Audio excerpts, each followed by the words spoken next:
A lot of people think the older our kids get, the more rebellious they become.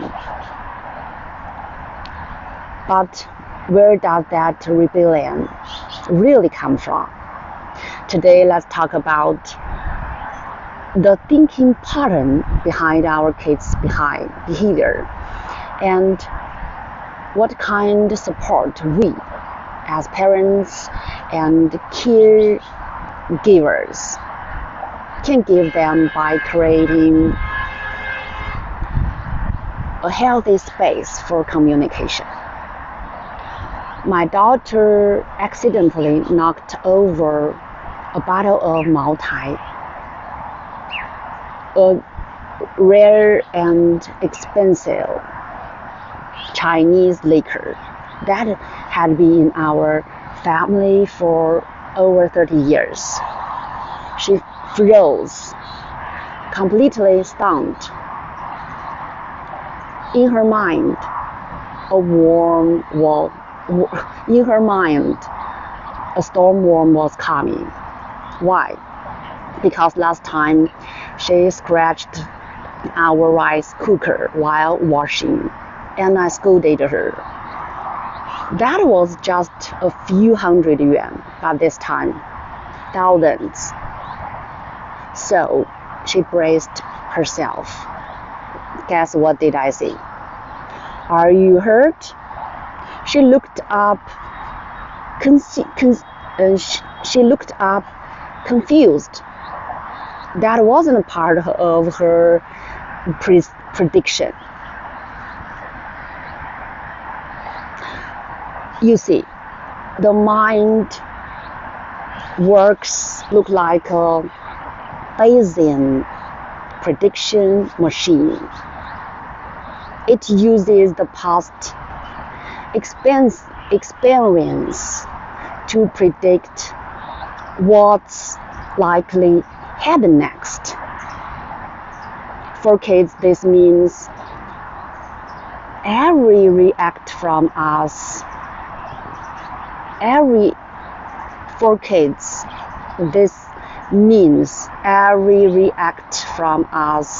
become a data point they use to build their model of the world. Let me give you another example.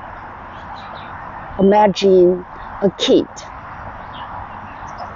asking for 100 yuan to top up a game.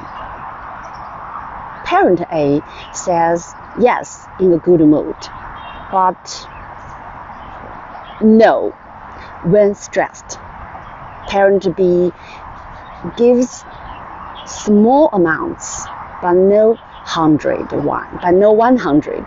Parent C never gives money for games, ever.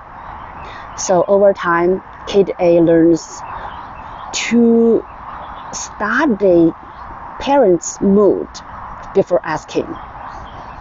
Kid B learns there is a price limit.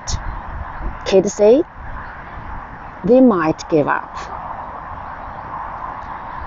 Our kids are always collecting feedback from us, consciously or not.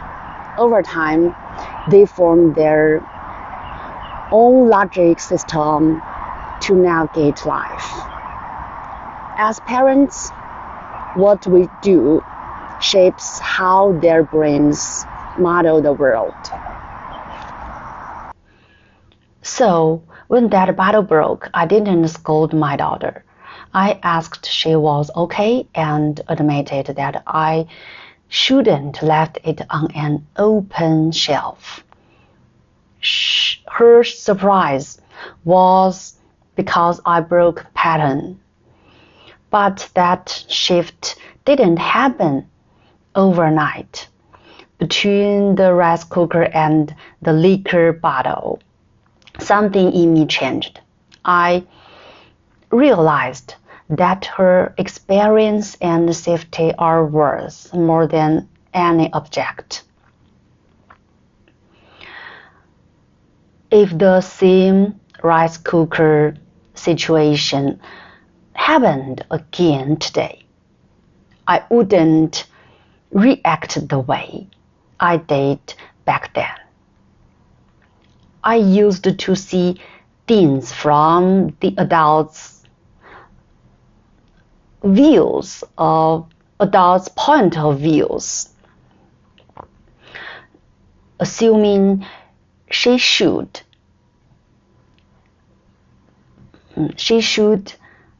do better.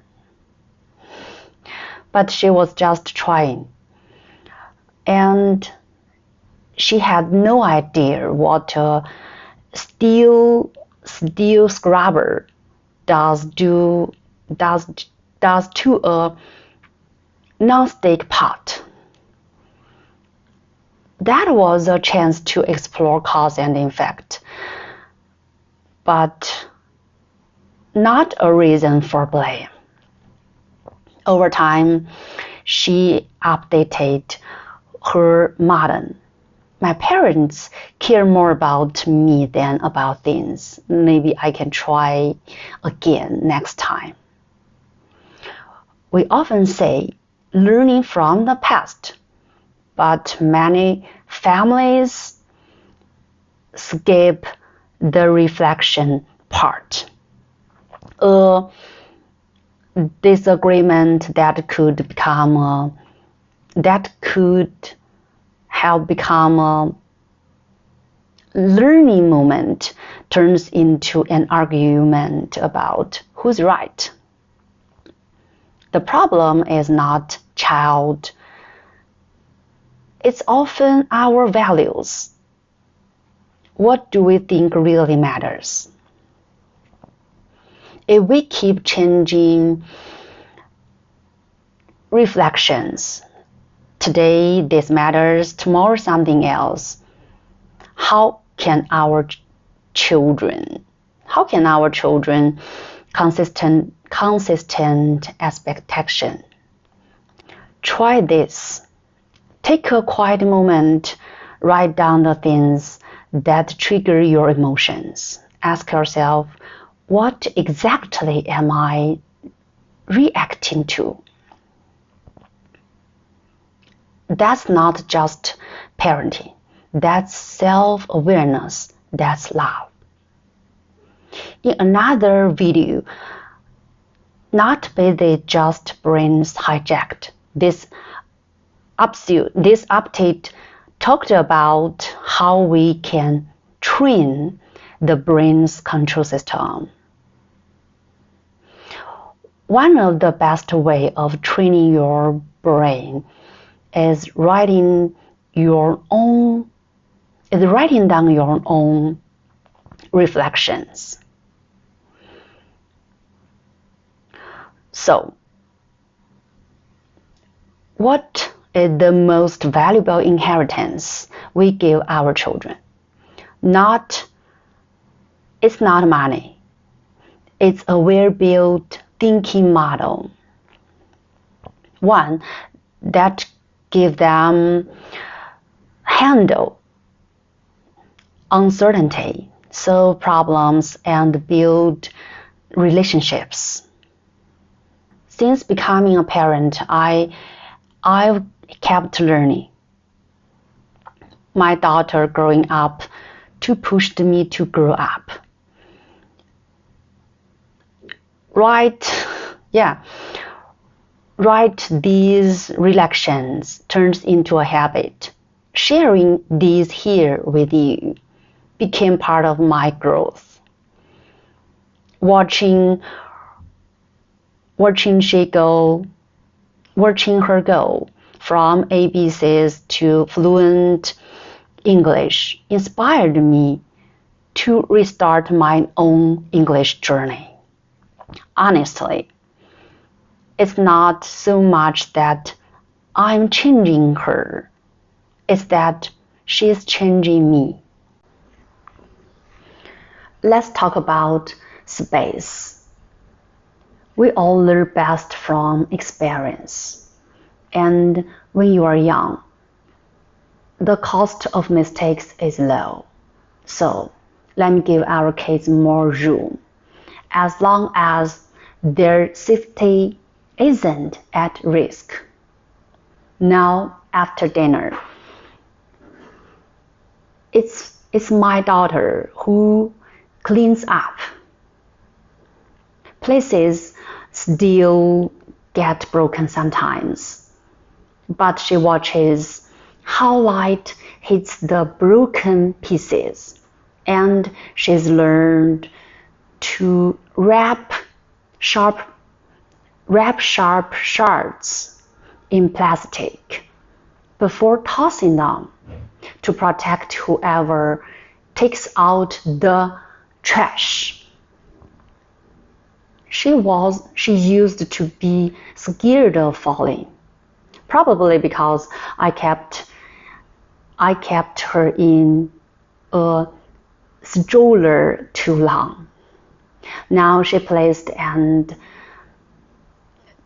chases with her cousins, scrapes her knees and elbows, even her back once. The more she moves, the stronger and more confident she gets. After finishing her work, journaling, guitar, singing, she tried them all. Now she draws over 2 hours a day.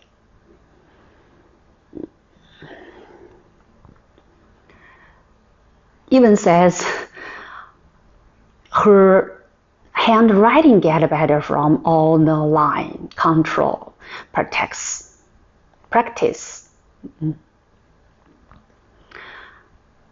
Finally, patience.